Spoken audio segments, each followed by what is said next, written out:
छोटे से ब्रेक के बाद एक बार फिर आपका स्वागत है न्यूज 24/7 तक। मैं हूं आपके साथ निशा नामदेव। आइए रुक करते इस वक्त की बड़ी खबर की ओर। चंद्रपुर जिले के वरुड गांव के पेट्रोल पंप में दिनांक 6 की रात 2 बजे के दौरान डकैती की घटना को अंजाम दिया। इस पूरी डकैती में 5 लोग शामिल होने का खुलासा हुआ है। डकैतों ने 2 लाख की राशि बंदूक की नोक पर लेकर फरार हुए थे। ये पूरी घटना पेट्रोल पंप में लगे सीसीटीवी कैमरे में कैद हो गई है। यहां हुई डकैती की शिकायत राजौरा पुलिस थाने में दर्ज कराई गई।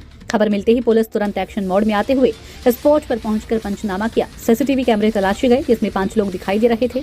अपराधियों ने पूरी डकैती में कोयता बंदूक की घाट दिखाकर पूरी डकैती को अंजाम दिया है। इसकी सूचना चंद्रपुर जिले के एसपी साहब रविंद्र परदेशी को की गई और उनके मार्गदर्शन पर 24 घंटे के अंदर 5 अपराधियों को पुलिस ने गिरफ्तार किया। इस गिरफ्तारी में 3 लक्कड़कोट के 2 कोपरना तहसील के हैं। अपराधियों को गिरफ्तार करने में स्थानीय गुनाह शाखा का प्रमुख योगदान रहा है।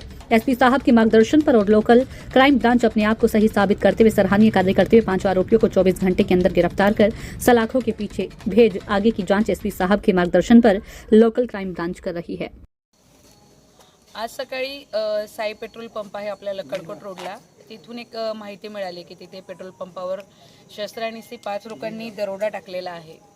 ते माहिती मिळाल्यावर आमचे local police station Rajora Virur आणि आमची एलसीबीची टीम आणि संपूर्ण पोलीस अधीक्षक रवींद्र सिंग परदेशीसह संपूर्ण जिल्ह्यातले जे वेगवेगळे आमचे डिटेक्शन करणारे ऑफिसर्स आहेत, कोठारीचे उमरीचे, हे सगळे एकत्र आली टीम आणि सकाळीपासून सगळे एका जे इन्फॉर्मेशन मिळत होती त्या लिंकवर काम करत होते।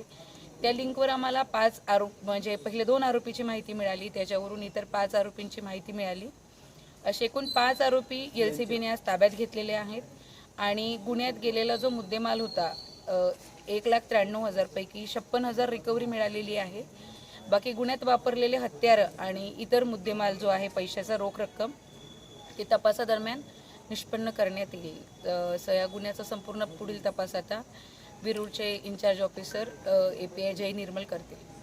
मॅडम, याच्यामध्ये जे शस्त्र वापरले ते कुठून आले, काय आले, केव्हा आले, याबद्दल काही माहिती? हा संपूर्ण आता तपासाचा भाग आहे। जेव्हा आपण ते वेपन रिकवर करू, वेपन मिळालेले नाही आहेत, तेव्हा ते कुठून आणले त्याची पूर्ण लिंक एस्टॅब्लिश होईल। ती आरोपींना किती दिवसाचा पिसाळ मिळाला? आता आरोपी ताब्यात घेतले आहेत, अजून आपण आरोपींना विचारपूस केली नाहीये। अटक केल्यावर आपण त्यांना किती दिवसाचा पीसीआर मिळते ते बघू।